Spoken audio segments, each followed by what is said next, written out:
Testing. Okay, I got mine. How about me? How do I sound? I don't know, but I got the little bars going. So Do I have bars going? you got bars. Heck yeah, we're live. Finally. Okay. Welcome to the Jake and Branson in the Morning podcast. It's 12:35 Central Coast Time, San Francisco, California. You're on it. You should just keep going. This is our first mobile podcast. Mine as well. Series. This is my first podcast ever, period. So it might not even get aired. Yeah, or I could be a flop and just get a bunch of hate in the comment section.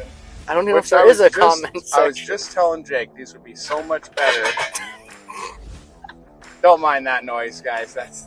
We're in the work truck right now. We just got done doing some beef. No, but I was just telling Jake these would be so much better if there was a comment section to see the good and the bad. Because I want to see the bad too. I think that's the fun part about social media. I want to see all the trash talk. You can always just comment on the Instagram page. Yeah. Tell us how much you hate it. Yeah, or we were thinking maybe about putting it up on YouTube. Then you guys tell us how much you hate us there. Definitely. It's a great platform to tell people how bad they're doing. So, that's the only way we can get better. Yeah. How else will we improve? We're trying to get to Joe Rogan's level. A couple more subscribers and we'll be there. Yeah, probably so if 3 you guys or 4 are listening, subscribe, and we should be there in no time. Okay, so I gotta do that intro thing now. So just gonna bear with me on this one. Welcome to the Butcher's Boat podcast, where the hunt meets the harvest. I'm your host, Jake Dilger, and I'm excited to share my passion for hunting and butchering with you. With 12 years of experience in the field and in the shop, I have learned a thing or two about what it takes to be successful in both pursuits. On this podcast, we'll dive into the grit of hunting, from scouting, tracking, to shot placement and recovery. We'll also explore the art of game processing, from field dressing to the final cuts, and everything in between. But it's not just about the technical stuff. We're also here to share stories of adventure from hunting trips, as well as my friends and expert guests from the industry. We'll talk about gear, strategy, and we'll talk about lessons learned along the way. Whether you're a seasoned hunter or just starting out, whether you're a butcher or outdoorsman, or someone who just enjoys a good steak, I hope you'll join me on this journey, and we'll explore the intersection of wildlife management, sustainable hunting practices, and the art of transforming wild game into delicious meals. So tune in, subscribe, and let's get started on this adventure together. I'm excited to share my knowledge, experience, and passion with you, and I look forward to hearing from you too. Let's get into it. So today, just another work day, but I'm here with Branson Medeiros, on arguably the biggest blacktail slayer I know. Wow, what a reputation to have to live up to. It's a hell of a title. By the way, I like the intro. Good intro. Not too wordy. No, it's nice. That was the first time I've heard it, so I got my well, that's only the second time I've recorded it. Of it, so I like it a lot. Thanks for having me. Yeah, no, thanks for being here today and give me some work to do. Yeah, well, we are, like Jake said, we're working. So what we do most weekends is work. I'm a mobile butcher in San Luis Obispo, and I've got a truck. We do pigs, lambs, beef, even buffalo, and some oddball stuff here and there. But Jake's my right-hand man. We both learned from the same guy in high school, Mr. Mark Clement, the great Mr. Mark Clement. And Mark has since moved on to Oregon. Jake's full-time at Cal Poly, so weekends is what I got now. But we do big days on the weekend. We get a lot done, and it's a lot of fun. Yeah, definitely a big shoes to fill, and have to live up to the name that we've come to replace. We didn't really know that Mark had this many clients. Over the years, he's kind of slowly passed them on to other people, but we didn't realize how many we'd absorbed when Mark left. I would say probably almost half of the county Mark was doing. So now we're picking up the slack. Have you noticed more new clients, more new people popping up on your list in the last, 4 or 5 years? Yeah, for sure. COVID just changed everything.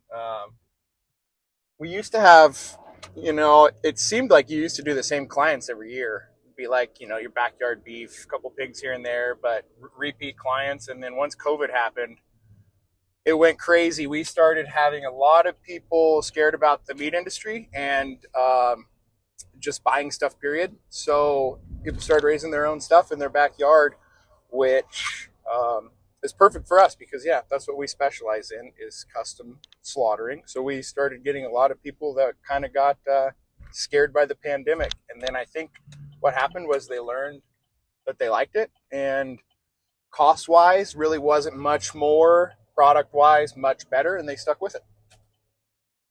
So you think it was just that overall fear of food security? Yeah, we're at the point where there was people couldn't find toilet paper and paper towels, and it was pretty bad. Yeah. People were loading up the Priuses full of paper towels, and they just couldn't buy stuff at hand. We've never, especially in the United States, we've never have to deal with not being able to go to a grocery store and buying something. We have everything at our fingertips. So when you don't have it, you start freaking out a little bit. And that's what happened. Also, we live in a county that's we're not in a poor county. We live in an area where there's a lot of people are doing very well. So, I think that has a lot to do with it too. People have the means to do it. And we also live in an ag community where kind of a green revolution, I would say, happened. I don't know if you'd agree with that, but it's definitely more agriculture based in our area. Yeah, a lot of tourism, but mostly rooted in agriculture. Yes, and a lot of sustainable agriculture. A lot of interest in the sustainable agriculture movement as a whole. Exactly, and I think the custom stuff falls right into that. So I know how the process works, but a lot of the people that are listening right now probably aren't familiar. How exactly would a normal, typical job go for you from start to finish, from calling in the booking all the way to the delivery, which we're on our way to go do? Yeah, well, let's do today for an example, since it's fresh on our mind. These clients each had 2 beef, and they got a hold of me well in advance, usually a month or two in advance. And at that point, they're correlating with the shops who are going to cut and wrap the product, because our job is only kill, clean, quarter, and deliver. So they're correlating with the shops when to bring them in, scheduling all that. Once they get the green light from the shop, they set it up with us. And on big days like this, Jake and I will schedule a time to show up. We'll take care of our portion of the job. That includes what I just stated: dispatch, getting into carcass form, cleaned and delivered. And after that, our process is done. So a lot of these places have different requests. Some of our jobs will be, hey, I'm not home, show up and take care of this beef for us, leave everything there, and take the beef to the shop for me. And then there's jobs like the one we just came from, where this gal had 2 beef and she wanted to keep everything edible off of both of them, including insides, which if we leave for them on site, we can do that. So we can leave. She had friends coming to get the head and the tripe and the menudo. She kept the liver, the heart, the tail, the tongue, and then she even kept lungs and spleens for her dog. So that's kind of the beauty of the custom side, is we can really do whatever people ask. And in terms of a normal day, sometimes we don't have normal days. Sometimes it's kind of crazy off the wall stuff. Interesting requests, interesting locations. Not all of them are always the easiest location, but I would say that's kind of why people hire us, is because, either they don't have a trailer, they don't know how they would go about getting the animal taken care of, or something more like flexibility, able to adhere and adapt to the environment at hand, or the situation if you have a wounded animal or one that is not going to make it. Yeah, and then sometimes we even have emergencies, like Jake was just saying, they're not going to make it. We get a call for an emergency to where, if the animal's still standing and they know it's probably not going to make it, but it's not sick for any reason that it can't be consumed for human consumption, we can go take care of it quickly. They don't have to worry about transporting it or anything. And like you were saying earlier, it seems that the custom side allows the owner of that animal to utilize it more fully from nose to tail, which is really popular nowadays in that sustainable agriculture arena. Absolutely. And they're going from hot carcass to the fridge with all their offal product, and then straight to the cooler with their carcass. A lot of people are interested in the non-transportation side of what we do, because, as you know, Jake, but maybe our listeners don't know, if you go and you do one on site, there's no added stress of transportation. So if you haul one and it's naturally a high stress animal, they have a potential of being a dark cutter, which means the meat turns like a cherry red color, and it's not desirable appearance wise, although it's still edible. Right, and that can affect other qualities like marbling and tenderness. Exactly. And so that's what people are trying to avoid when they call Jake or I, is to do it with the least amount of stress as possible. And then they don't have to worry about trailering them. Mm-hmm. And I would say cost-wise, there's really not enough of a difference. If you haul them to a butcher, you could save where we're at. Could be different everywhere. Where we're at, you could save $50, but with the price of fuel nowadays, it's 6 one, half dozen the other, really, which way you decide to have them harvested. Harvested? Are we going to call it harvesting? We're going to call it slaughtering. Same thing. I don't know how politically correct we were going to be. I see no difference in those two words. Just enough. Exactly. The humane handling side of things obviously has a much easier avenue with going with the custom side. The animals in its home court advantage. It's definitely more comfortable there. That's where it eats. It's where it sleeps. Its normal movement patterns take place. It's not contained in a trailer for a certain duration, being transported. That always stresses an animal, no matter how seasoned they are in that. Yeah, and they could spend time at the kill pen too, at the facility. Yeah, intermingling with other animals where they could actually catch a zoonotic disease or get roughed up with another animal because they're not getting along. Yeah, injury or bruising to the meat. That's never good. Yeah, There's a lot of factors that a lot of people don't consider or know to consider when trying to pick between the two options. And it's definitely, I notice a trend where if the customer is going to consume the animal themselves and it's for personal family use, those people are much more concerned about the quality we do in terms of the processing portion of it. Mm-hmm. Whereas a lot of USDA clients, if they're bringing in 5 or 6 head at a time, it's not that they don't care about how it's taken care of, but just simply the quantity that they're having processed at a time is not something we really do. So they want to take it to a place that can do 5 or 6 at a time. Because they have the 5 or 6 ready all at the same time. They don't want to burn more feed or work with the other logistics of trying to schedule different dates. Exactly. And also a lot of it's going to either boxed beef, quarter beef, because USDA can be resold. What we do cannot be resold. Right. I think a lot of the disconnect that they have too as producers, not that they don't care about the quality of their product, but at the end, it doesn't end up on their plate where they would not necessarily hear about a bad experience if someone wasn't willing to reach out to them. Yeah, exactly. Whereas if it was for their own personal use, they would understand the ramifications of what goes into it because they're the end consumer themselves. Yeah. What do you like more? Do you like, because now you're in Jake's been in a shop in a managerial position in a shop. Managerial, did I get the right word there? Managerial? Yeah. Yeah. Okay, good. In a shop for the last, almost 6 years now. Yeah, about. So he's about 50-50, where I'm only out in the field killing. Would you say you like both? Would you like them the same? Or if you could kill all the time, would you kill all the time? That's a tough question. I really enjoy being out in the field. I like being outside. I enjoy the different variety that comes with mobile slaughter. You're going to a different place, different location every time. You get to see different people and talk to them, work with different animals with different temperaments and different qualities. Whereas inside, there's a lot more repetition. Everything is very similar to what you did the day before. You have the variety of changing, via processes. Some days we'll be slaughtering beef inside.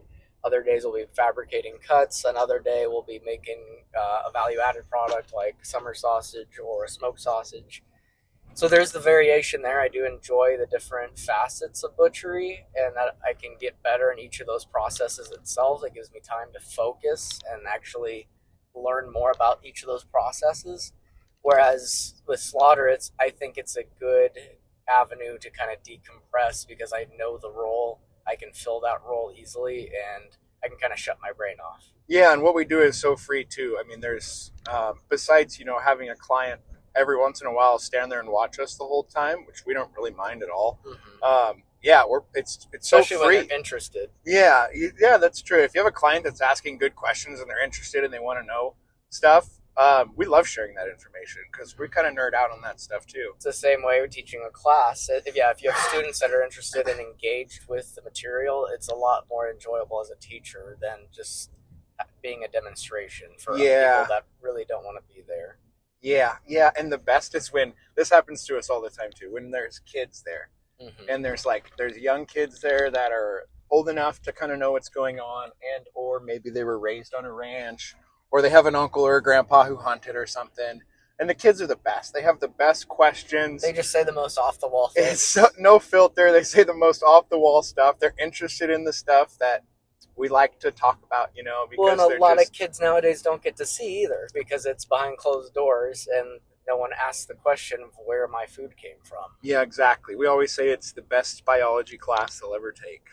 Yeah. And it's amazing that, and everybody has the right, obviously, to choose what they wish to expose their kids to, but it's amazing how many people don't want their kids to see it too. We get both. We get people that make their kids go watch because they're like, hey, this is important. If you're going to eat this stuff, you need to know where it comes from and how to do it the right way. And then there's people that say, hey, can you do it on Monday morning at 9:30 because I want my kids to be at school? And either way, we don't mind. We say yes, no problem. But yeah, I think everyone's ready for that at different times in their lives. For sure. When they can actually grip the understanding of the gravity of the situation, it is for a purpose and a purpose that is needed for our lives. Yeah, I would say they got to be old enough to see the cause and effect of it. Exactly.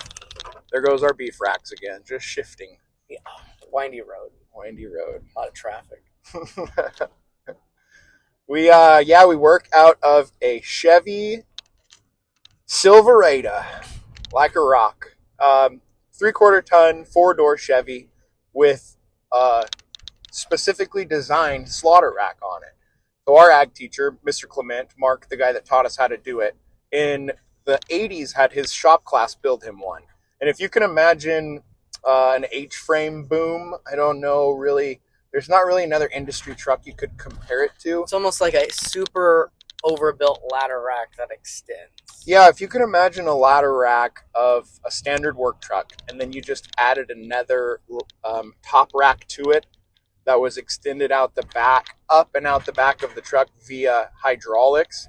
That's kind of what we're working with. So when the truck's all set up, the boom's at a 40-degree angle off the back of the truck. So the animal is essentially hanging right off of our tailgate. We do a lot of the work to start. Once we have the animal down, we'll bring them out, and with ground racks, or we'll call them chucks or blocks, we'll get them on their backs, and that's how we'll start it. So we'll start by taking the legs off. We'll make our seams, which is where we're going to start skinning from. We'll split the brisket, get them hooked up to the gambrel. Once we get them in the air, then we can gut them in the air, finish taking the hide off, and then split them. Some shops want them split in halves.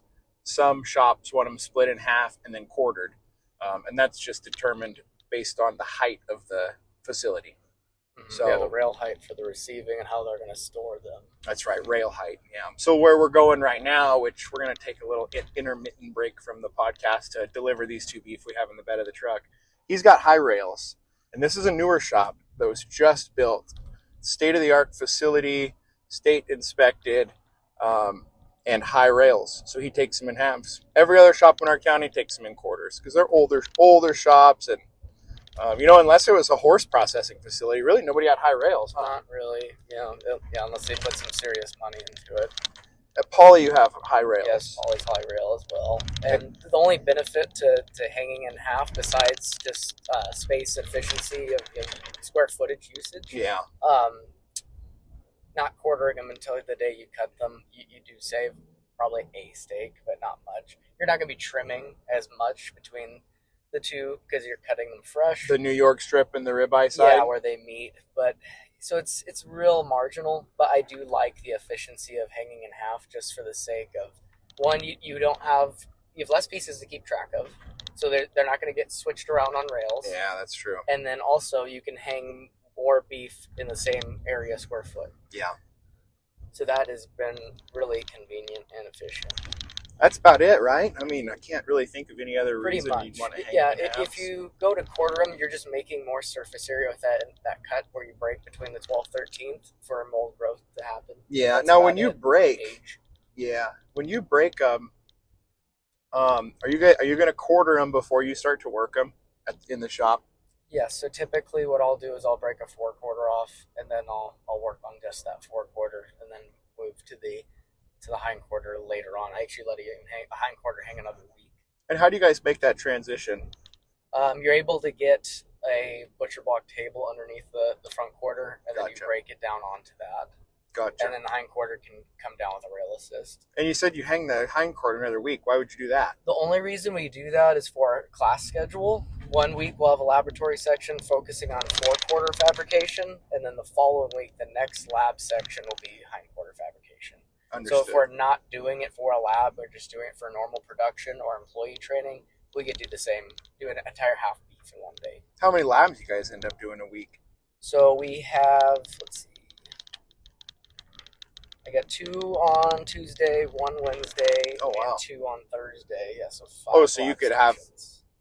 multiple in 1 day. Exactly, yep. Gotcha. And All that's ag, just this quarter. all ag science students, All animal science. animal science students.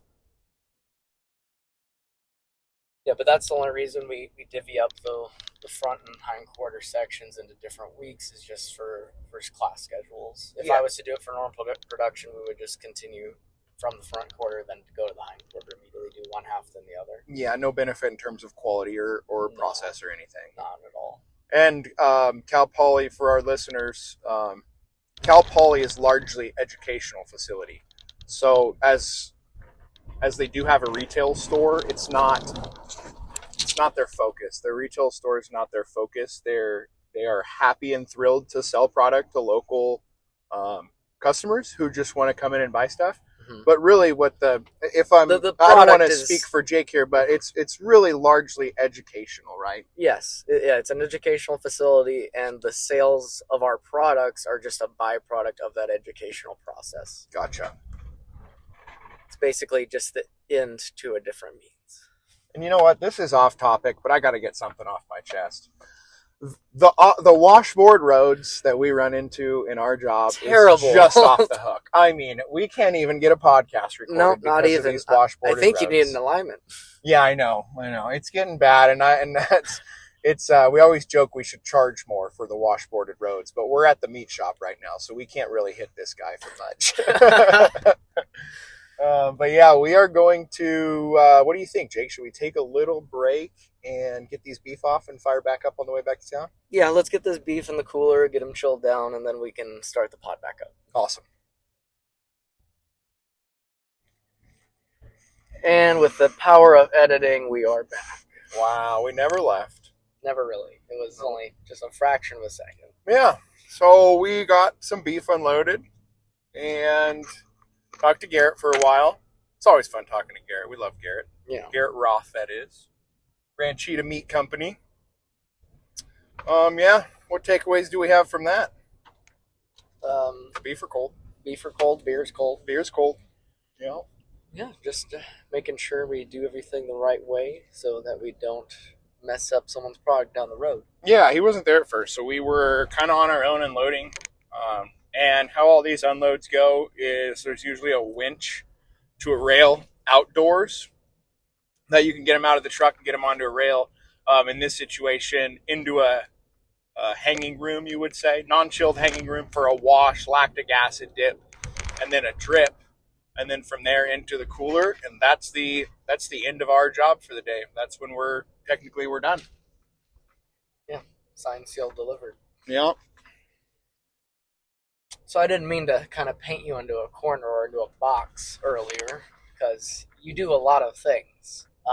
How exactly would you describe yourself? What are you? What's your job? Or multiple jobs? Oh, well, I would say career, job, career, this. Mobile harvest. Mobile harvest, mobile slaughter. Mobile harvest, for sure. Takes up most of my days, especially in the summertime. Most work's in the summertime. And then, scattered work throughout the winter, the rainy season, the holiday season. But then on the side, I have a small percentage of my income. Some is hay. So we have a family ranch out in Creston, California, and we are a very small operation. So I make enough hay to kind of sustain my 12 cow herd, keep a couple steers back every year, sell the calves, and then the hay we grow there feeds them through the drier months, per se. And whatever hay I have left over, I'll sell, which is usually not a lot, but it's enough for some fun money. But no, that's really it. Those are my three kind of money makers. But by far, this is my main job. Spend a lot of time hunting, obviously. So hope I'll fit in on this podcast. Well, I think we'll have some fun hunting stuff to talk about for sure. We've got a lot of good hunting stories. Spend a lot of time duck hunting this time of year, a lot of time deer hunting the other time of the year. But yeah, young family now. We have our first daughter who's a year and a half now, so that's getting really fun. But yeah, busier now than I've ever been in my life. And the family, having kids, and Jake will tell you this because he's got 3 now. That's a full-time job too. And it still takes a lot of time and a lot of energy. No one tells you how much energy it takes to raise kids, but no, it's just it's the requirement. Yeah, it is what it is. You can't really change it. So yeah. But I think since I had a kid, it definitely I think was for the better for me, obviously for me and my wife. Sometimes I wish we would have done it a little earlier, but it makes you change perspectives for sure. Definitely relist priorities in a better, healthier way. Definitely, yeah. And honestly, focus a lot more on work now because just want to have money and want to have extra money in case, the want family that financial security. Exactly. And when you're younger and you don't have kids, we're just out butchering for fun money and you're not really worried about what's going to happen. Whereas if you have a family, you have people to provide for, and you want their future and their security to be a non-issue. You don't want it to worry about exactly. it. Yeah. Whereas when you're by yourself, you'll figure it out, kind of thing. Yeah, and the only person affected is you. At the end of the day, you're responsible for your own stuff, but now you're responsible for other people's lives that you could totally mess up. Yeah, and speaking to this job, asking about jobs, I've taken this job a lot more seriously in the last few years for multiple reasons, that being one of them, but new regulations too. So now, before, as a custom exempt mobile slaughter, you didn't have to have any state requirements, or you didn't have to pay for any licensing, I should say. You're registered on a list. People can find your name online. The state knew about you. But recently, some laws have passed to where the same as kind of a custom shop, we have to have mobile slaughtering license. So they're going to monitor what we do, how we do it, our processes, cleanliness, and stuff like that. So kind of unfortunate. We were lucky to get away with not doing that for a long time, but just more red tape. The government will get their money one way or another. They want their cut. That's for sure. And I don't want to talk ill of any of this, but we never got a call to tell us that this licensing was a thing. It was a very abrupt transition out of nowhere. Yeah, no letters to any of the people on the existing list. They could have easily sent a letter out to everybody on the existing list telling them that, hey, you guys, we got some new laws coming into effect. We need you guys to be licensed for this stuff. Yeah, but that would take time. No notice. Yeah. And also, wake up one day. While we're on the topic, you're a criminal. While we're on the topic, you can't find anybody that knows what the heck's going on. No one knows. So everyone's got their wires crossed. They're all full of misinformation, and they're making up as they go. Or they are new and have no idea what you're talking about. Found a lot of that. Found out a lot of new people are working at these offices I'm calling. So 4 or 5 calls later, I got in contact with someone who knew some information. So we're on the right track. Got my paperwork in. Now just waiting for an in-person visit from a USDA inspector, I guess it would be now. So not USDA, California CDFA? Department of Food and Agriculture inspector. Yeah. So many different acronyms. Yeah, it's tough. It's tough. All it really means is you have to give the government some of your money. And they sign off that you They sign off that you get your money. This guy paid us, so he can work. Yeah, you just need a receipt. Yeah. That's all they care about. We're just out here trying to make a living. Your name on the list is your receipt. Yeah, that's right. All right, you have permission to go kill. Yeah, which I don't see. There's no possible way they can enforce that. And There's just too many moving factors and variables, and it makes no sense. yeah, and I can't even get any answers. I mean, Just from a logistics standpoint, I mean, it's very similar to the Prop 12. Yeah. It's going to be either a self-certification or it would take a army of people to patrol and investigate and enforce these laws. From a establishment that doesn't have a ton of resources. Exactly. They're already understaffed as is. Yeah. Ill-equipped and understaffed. Yep. And it doesn't help when their communication is very poor. They just can't. It takes a simple memo across the board. That's all I'm saying. It's hard to know if you're doing it right. Can we if get you don't even know everyone what to on do. the same page Yeah. so we can understand what's required of us? Yeah, and Garrett's another good example of Garrett Roth, the shop we just delivered to. It's another great example of a guy who wanted to do it the right way and went through all the legal steps and processes to do it the right way and did like 4 or 5 unnecessary steps because he just couldn't get the right answer from anybody. No one. And I understand, niche industry, really small, kind of not a lot of money flowing through this industry. It's a good dying living trade. for the people that do it, but it's just not a big industry. I don't think they are ever going to have enough resources to keep a good eye on it. But in the meantime, we'll pay our money and be legal. Yeah, do our best to be. Yeah. I made it a point to, in the process of getting all this information, I made it a point that they would know my name for sure. I called back several times until I could get the right answers, the right information, the right paperwork, all that stuff, just because you don't want to be the guy gets blindsided and never tried to get his license or anything like that. So. Well, and it just shows you're being proactive and that you're trying to do the right thing. Yeah. Whereas other people might just try to fly under the radar. Yeah, and you work USDA slaughterer. So Jake has done both. Jake's done USDA slaughtering and custom exempt slaughtering, which is what we're doing right now. The USDA side, tell us a little bit about that. They were on a mobile unit. So the USDA harvesting would be done at a ranch, and then they would transport them back to the shop. Kind of made for kind of a kludgy setup, wouldn't you say? Definitely a logistics nightmare. A lot of moving parts, a lot of potential issues that became real to fruition issues. Mobile is not ideal when it comes to federally inspected product. It just throws a wrench into everything, and a lot of small, minute details can be blown out of proportion. And why would someone want to do a beef USDA? I think we touched on it a little bit earlier, but what would be the reason for someone doing USDA? The only reason you'd want to do a beef USDA is if you were doing resale on a interstate level. Gotcha. That would be the only thing. And if you're doing cuts by, selling by the cut.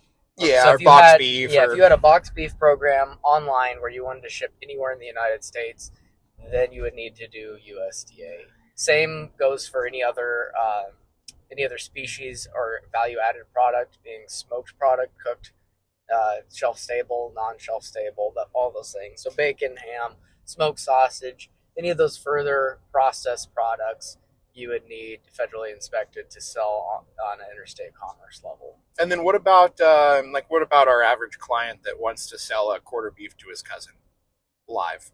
Well, let's not say live, but non-packaged. His cousin is going to buy from him the entire quarter and give the cut instructions to a processor. Does that need to be USDA? in my personal opinion, no, I don't believe that needs to be USDA. That's kind of what I was getting at. There is a fine line with this, and there's some laws now that are coming into effect with how to split up beef in terms of if someone's going to buy it from you. Well, and if you're doing it through a quality shop, there's not going to be any difference between that and inspection versus just a few different pages of paperwork and records. Yeah. You're going to end up with the same quality product at the end of the process. Yep. And so we have a lot of clients that the way they get around it is they sell the beef live whole. And if you sell the beef live whole before we come, then it's being harvested for the new owner, and there's no sales happening post harvest or packaging. Right. So we just show up and we're doing that job for the new buyer. In the same regard, some of the new laws are covering some of that. So now we have to be licensed meat inspector, or I have to have a licensed meat inspector as an employee. And that's just another requirement that we need that, maybe it may apply to 10% of our clients, but that's the clients we're talking about here where, the families may be getting half of that beef. Well, and what I want friends to are getting see, half of that beef, so we're required to be a licensed meat inspector. Yeah, what I want to see after that whole another step in licensing is what actual effect will it have on the ground? What is going to be prevented having that certification?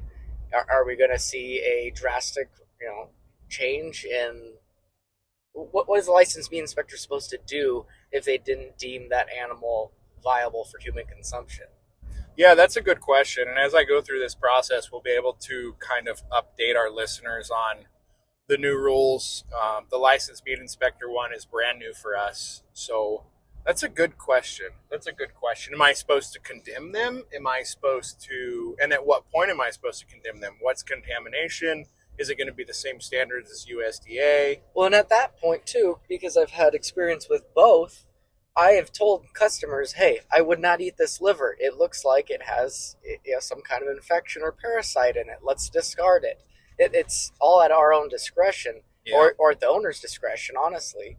That's where it should lie. It's the owner's liability at that point. You're providing a service. You can provide the knowledge and give them the information to allow them to make an informed decision. Yeah, you can't tell them what to do. No, but you can just give them the information and let them decide. In that regard, we talked about USDA being for resale and custom being for self-consumption. What goes on differently during the USDA process that's different than what we're doing? The actual process itself. So the only process itself that's different would be a FMI, which is a final meat inspection. So it's going to be at the final rail before the carcass goes into chilling, before it gets washed, before it gets any lactic acid treatment. An employee will look it over and trim off any potential contamination, be it hair, ingesta, milk, fecal, and basically just removing any potential contamination that's visible on the carcass. So that's for all visible contaminations. Then you have to have proper countermeasures, such as hot water rinse, a drip dry, and then a lactic acid at a proper percentage mixture that can counteract for all those non-visible contaminations that aren't picked up during those trimmings. And who's making the call on whether or not it's clean enough? So the final call will be from a USDA inspector during a zero tolerance inspection. And they're on site for this during a kill? Correct. They have to be there the day of the kill to do that inspection? Correct, yes. They have to be present. Other than that, the process is very the same. I mean, one's inside, one's outside, so you do have environmental factors, but it's all very similar. Yeah, and if I'm right here, correct me if I'm wrong. They don't want you using water in the USDA facility, so everything contamination-wise is, like you said, it's trimmed away. Yes, it's trimmed away. Water is not used. They don't even like water being put on the outside of the cattle post-mortem because they claim that it would move and just further disperse fecal, which is possible. That is true, but also those other countermeasures, such as trimming, hot water, and lactic acid, also counter those potential concerns and contaminations. Yeah.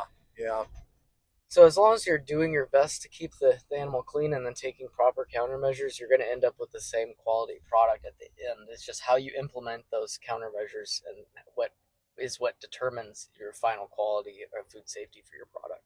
Yeah. Yeah. If your countermeasures aren't properly, your interventions aren't properly introduced and don't control your hazards, then that's a different kind of issue. That's an implementation issue, not a program issue, if that makes sense. Yeah, and you're more educated on the whole cutting and wrapping side, including the USDA side, than I am. Would you say that the process that a beef is killed USDA is inherently cleaner or safer than what a custom kill would be? From what I've seen, it really depends on who's performing the service. Yeah, I'd have to agree.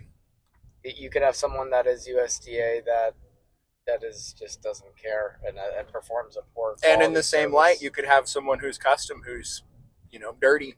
Exactly. It depends on who is doing it and who's doing the work. At the end of it, the government regulation is supposed to do away with all that to make sure they meet the regulatory standards. However, it depends on who the inspector is and what job is being performed. Yeah. There's people that work for the regulatory agency that do not hold the same standards that they should. Yeah, and that's the big variable, is that it's all still done by humans. So there's still room for error.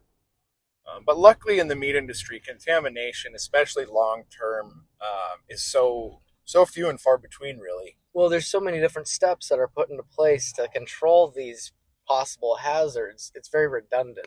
That way, if something wasn't caught at one step, it's caught at another. And that way, we can ensure that we have a safe food supply. It's the same insurance that you had if you were to do something yourself, like wild game processing. If you do it properly, you know it's done properly because you did it yourself. You can have a much higher percentage of acceptability, knowing that you did everything and you possibly could to ensure a safe product that you're giving to your family, yourself, your friends, and that way you can ensure that you have a safe food product because you did everything by your own hands. Yeah, and that's what I tell people all the time. The more you can learn to do by yourself, not only the more satisfying it is, because man, it just feels good to. I mean, being a hunter and a butcher, it feels good to process all the stuff on your own. And then when you pull it out of the freezer to make dinner for your family, it's kind of cool knowing that you're feeding your family. Kind of manly knowing that you're feeding your family, Yeah, definitely. I don't know. You took the proper steps to then provide your family with something that is necessary. Yeah. You didn't just go buy it from a grocery store. It's basically not a cop-out. You put a labor of love into gathering or raising that resource to share with people you care about. Yeah, and you're talking a core necessity. Water and food. I mean, that's what we need water, to live. shelter. And shelter, yep. That's where you can actually provide for a family. Yeah, that's cool. It's rewarding, and we have a lot of clients that know that and ask a lot of questions of, how can I do this myself? Would you be willing to teach me? We love doing that. We love teaching people. Or we talk about it almost all the time, is this the sheer difference in quality or of a dining experience between a farm-raised local beef versus one that you would get from a big box store. You would be hard-pressed to find, or you'd have to pay a lot more to get that higher quality beef from a large packing plant versus what you would be getting raising your own steer at home. Yeah, and we hear it too often. Man, this is getting expensive. Why don't I just go buy meat from the store? Well, sure, maybe nowadays you're not really saving much money. You might save a little bit of money raising your own at home. But the difference in quality, like Jake said, to go buy what you just raised would be astronomically more expensive, because young choice beef is just, you're really going to pay for it retail. And even then, there's variance between just the different providers that raise, a quality beef. You could go anywhere from, a choice Angus to you could try to find a premium like Wagyu. It depends on what you want that dining experience to be like. But when you raise it at home, you know exactly what that animal was fed and cared for through its entire life up to that processing, and even through processing if you do it yourself. Yeah, and it's not like it's not like making.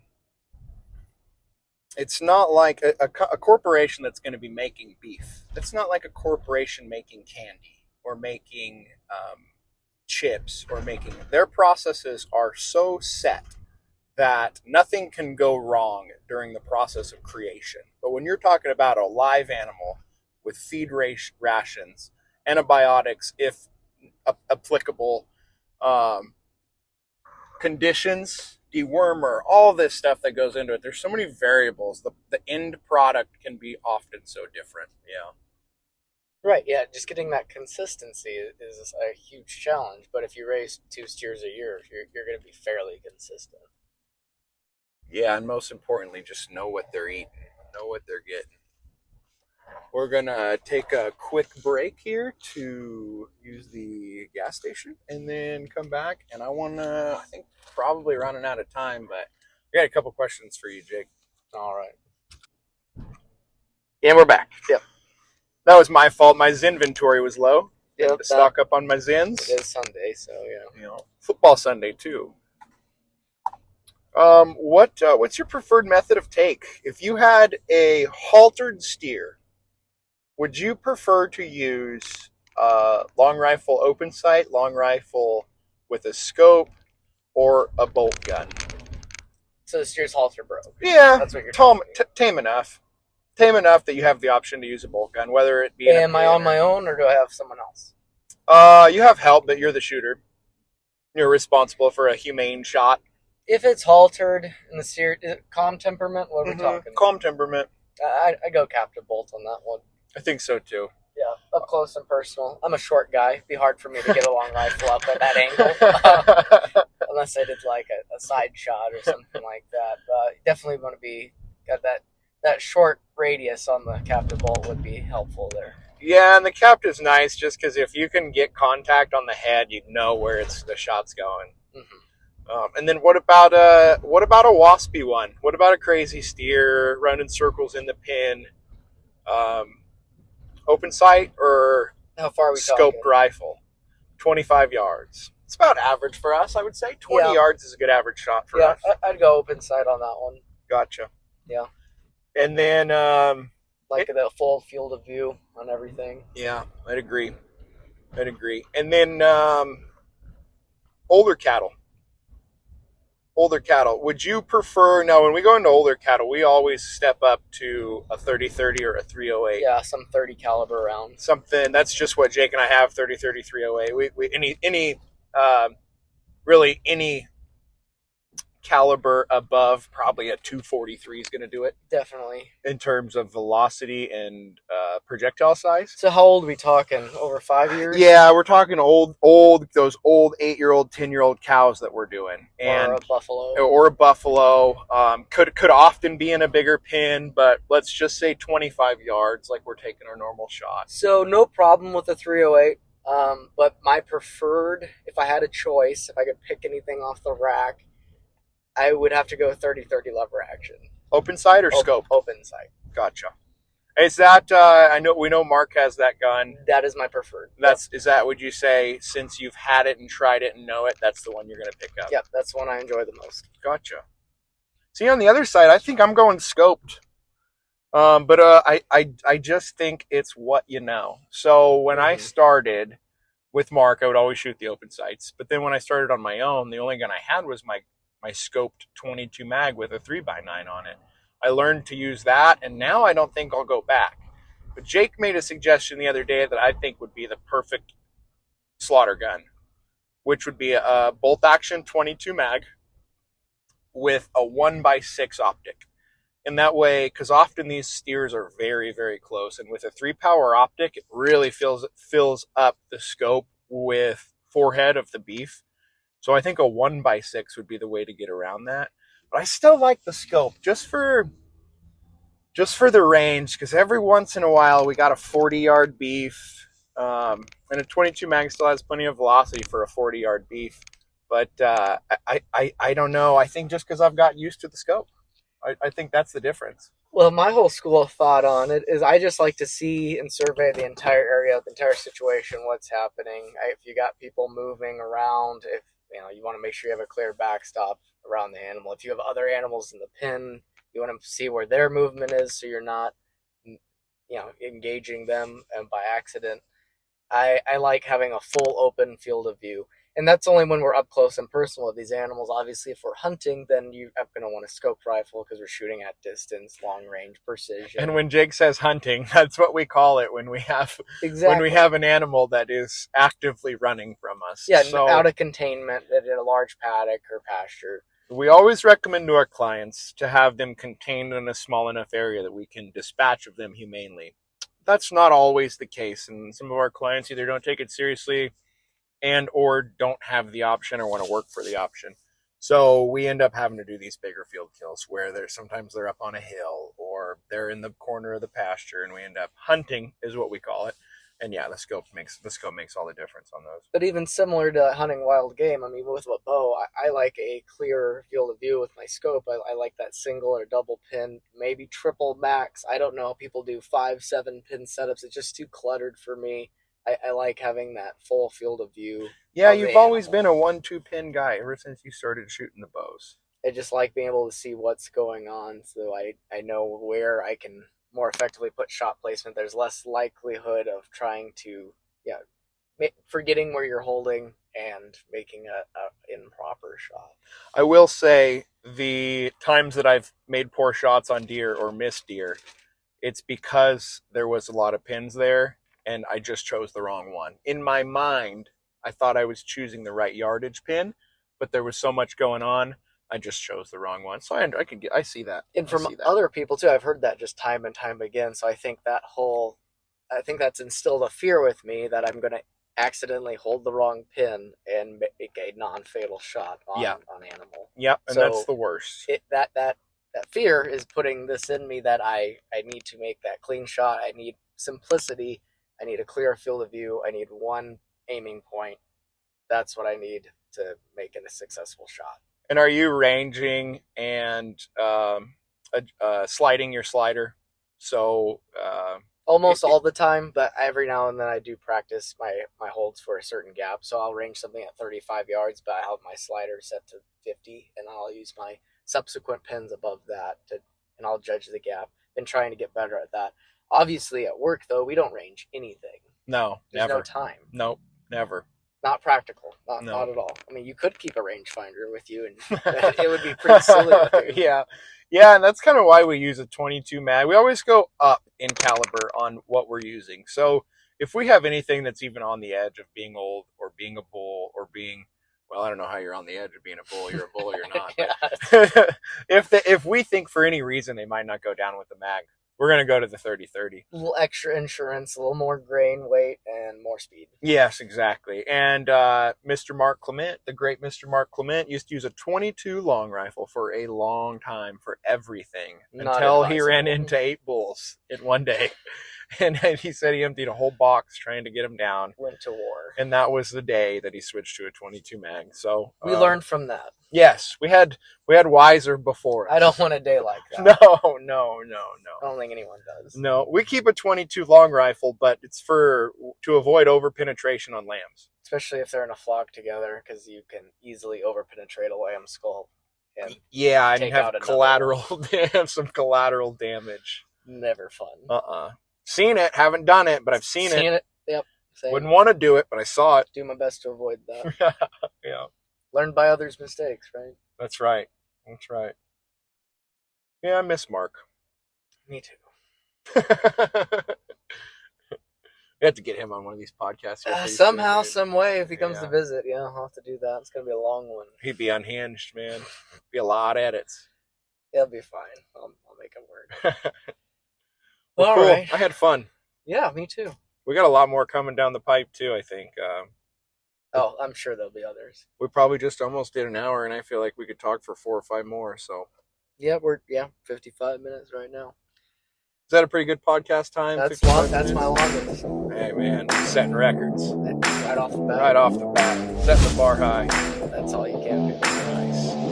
Well, appreciate you coming on today. Appreciate the work. for having me. Yeah, thanks for doing it. Yeah, appreciate you helping me work all the time, and definitely couldn't do the big things without the help. It's one of those things too where you can't just take anybody with you to help.